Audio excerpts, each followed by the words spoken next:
So I want to preface this review with saying that I haven't seen the movie. I haven't seen this in the big, 5.1 or 7.12 Dolby Atmos surround sound thing. I just have my pretty good Bluetooth headphones, my really okay Yamaha receiver set up in my living room. So, I know going in that I'm not at, peak enjoyment experience of this record. I also don't think most of us will have the opportunity to be in peak experience mode of this album. So that is how I'm approaching this album, and that's how this album review is going to be structured. So yeah, with all that being said, let's dive into this one.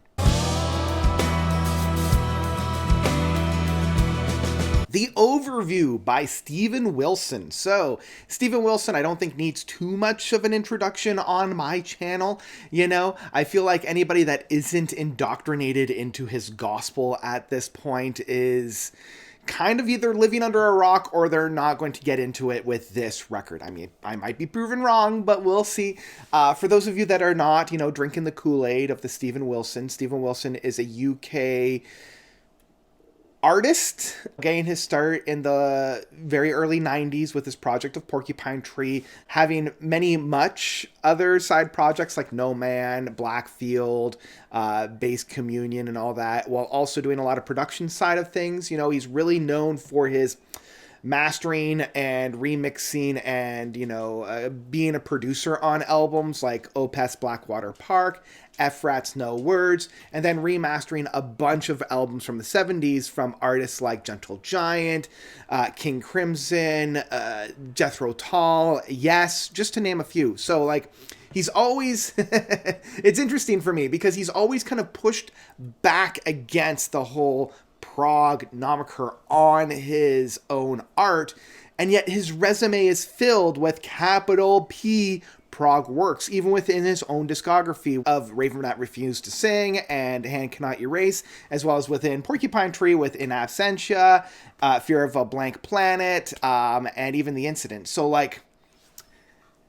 if it walks like a duck and quacks like a duck, but he's always kind of pushing against that. And we really see this culmination of pushing against it with his kind of later and more recent records within his own solo works, within The Future Bites, To the Bone, and most recently of the Harmony Codex. And I've been kind of lukewarm on these projects, if I'm being perfectly honest. I think he's kind of floundering of finding his feet outside of the whole PROG sphere, because I feel like when he's embracing the progressive rock moniker and the progressive rock landscape, he is putting out banger after banger after banger, that are both critically acclaimed and fan enjoyed, fan praised. And I just feel like he doesn't quite know what he wants to do. He's trying to experiment.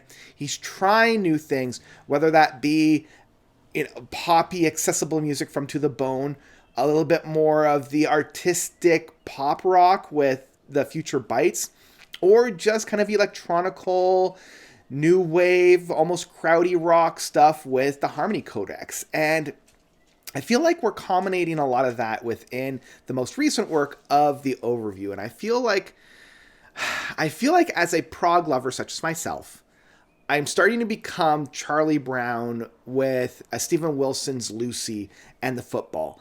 I'm always getting teased, I'm getting promised certain things, and I'm getting excited and I'm running up to kick the ball, and last minute he pulls it away, and I feel like within The Overview is kind of the star performer of that idea. This has been touted as being kind of a very conceptual record. There's only 2 tracks on it. He never has come right out and said, I'm going back to my prog roots, but he's definitely leading that breadcrumbs of it's concept record, only 2 tracks. I'm really excited to tour with it. There's this whole movie aspect of it. You need to listen to it in that 5.1 or 17.23 surround sound, Dolby Atmos, whatever, theaters. I did the foolish thing and I got super excited. I got super stoked. I really loved when he does a 2-piece single album, like he did with Love You to Bits with No Man. Like, I love that record. I think that was probably the best No Man record that he's ever done, and I still come back to it today. Getting more into that space rocky aspect with The Sky Moves Sideways or Up the Down Stair, and I was getting excited. And when I first heard it, I got more confused. I can't say I was very disappointed, but I just ended my first handful of listening cycles with confusion and not knowing what to make of it, and I know that for progressive rock, that's kind of to be expected. Some of my favorite records I left being confused. Look at Tales of Topographic Ocean. I'm used to being challenged, and I'm used to having my expectations turned on their heads. But yeah. So let's go in first of what I think the biggest fault of this record is. Because there are things that I love about this record, and as I mentioned, there are things that I'm just left confused over. The biggest confusion that I have is the structure of this album overall. I feel like this record shouldn't have been marketed the way that it was. I don't think that it should have been marketed as being 2 songs, because at the end of the day, it's really not. It's 2 faces with individual tracks on it. There's very little through line in terms of side A and side B. There's very little even through line within those tracks of side A and side B. The music is fairly consistent at least, but it's very obvious there's a track, there's a track, there's a track, rather than here's a passage that flows onto another passage. There's a very distinct stop and start between these tracks, and the flow within these tracks are bumpy at best.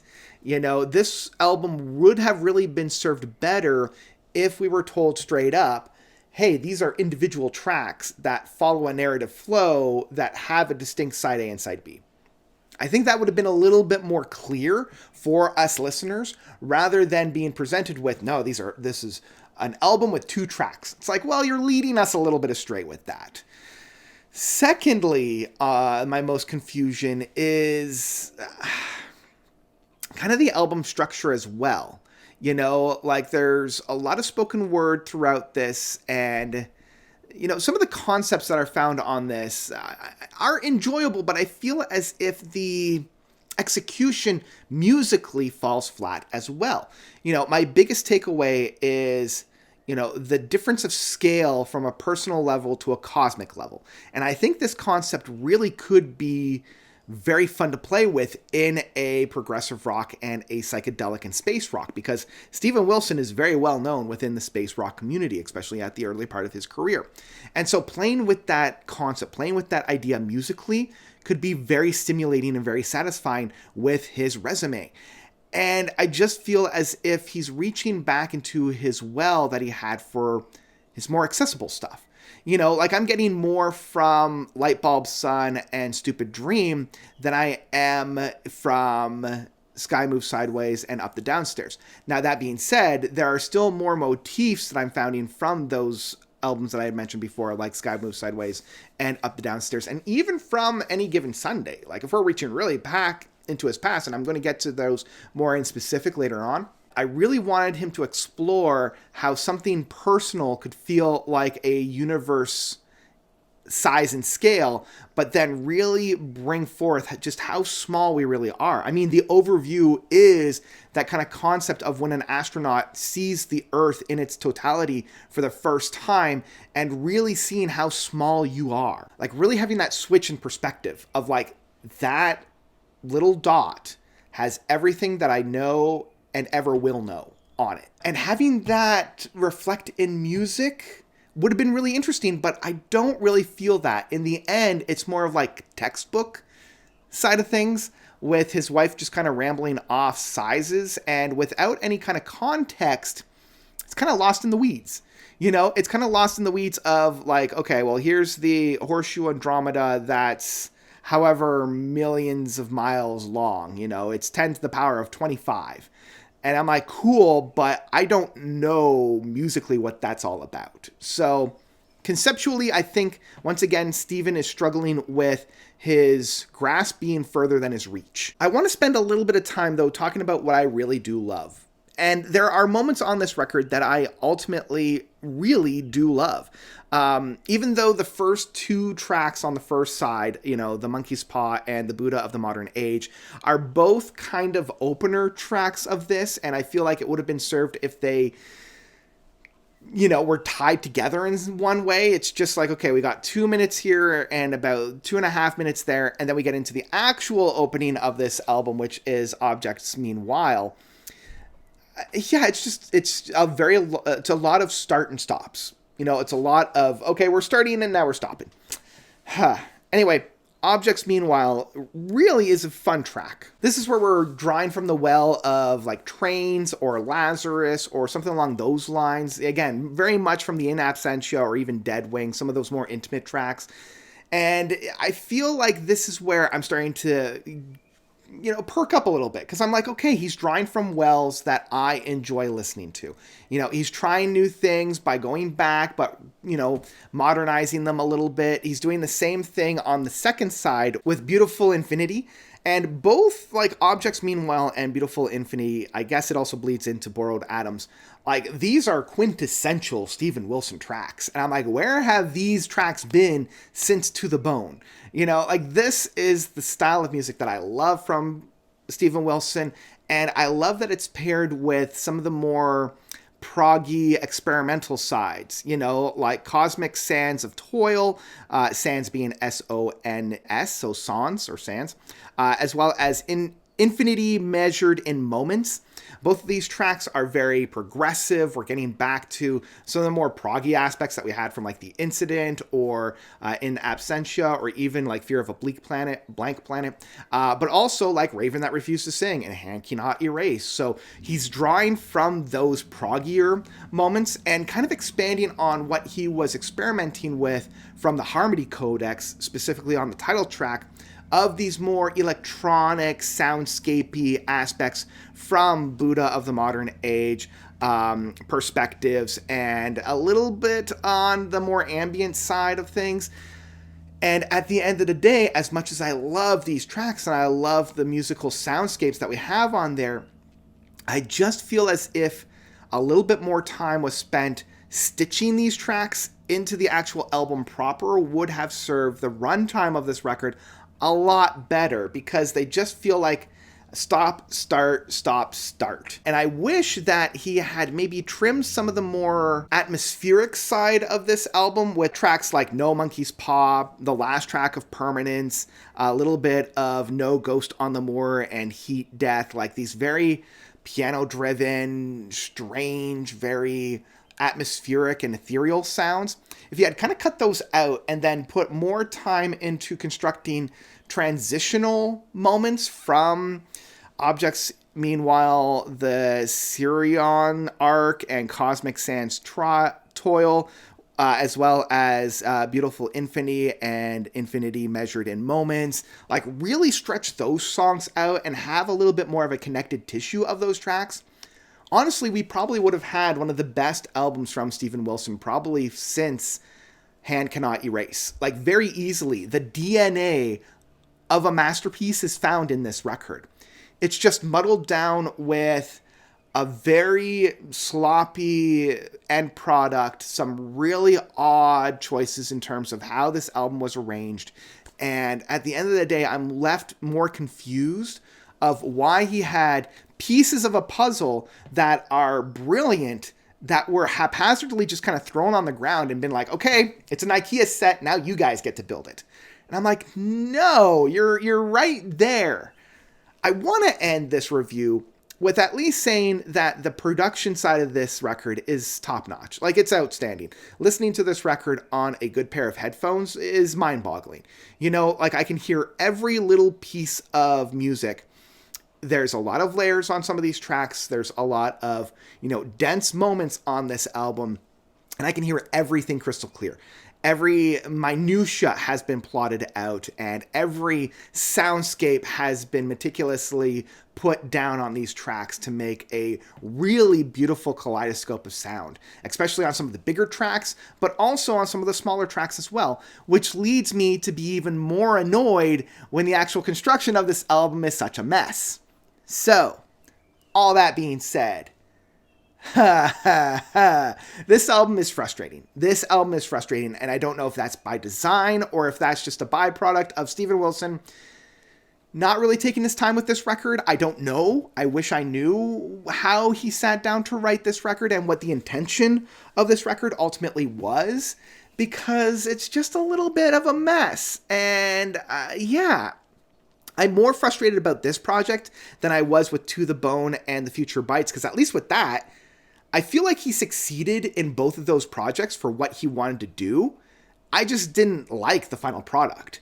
On this album, I'm more frustrated because I can at least see the glimmer of hope that should have been on this record that ultimately fell flat due to some really strange decisions that were made.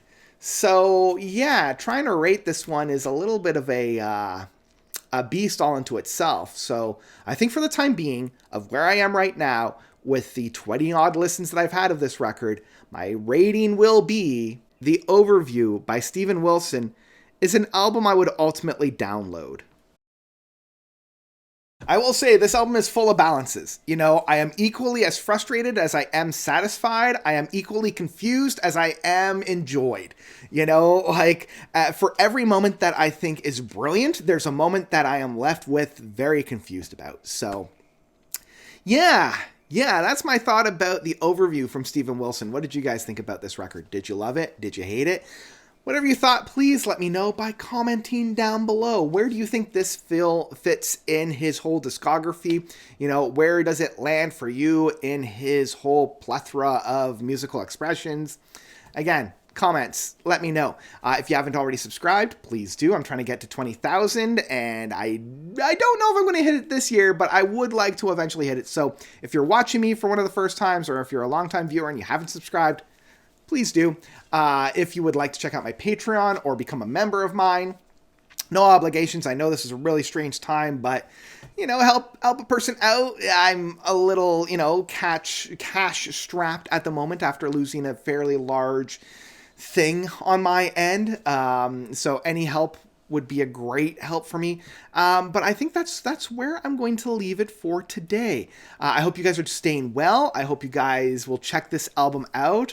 You know, Steven Wilson's one of those artists that I don't think really needs a whole lot of advertisement, and I think that's why he hasn't really advertised this album. Like, it hasn't had any singles. It hasn't had a whole lot of, like, there's no music video that I've seen yet to the public. And maybe that's also by design, you know?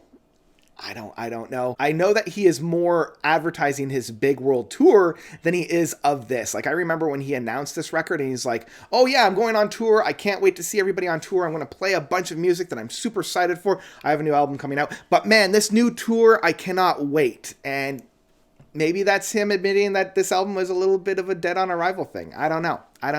Anyway, I've rambled on too much. I'm going to end with thank you all so much for watching. As always, you guys are definitely the best. And until next time, notes out.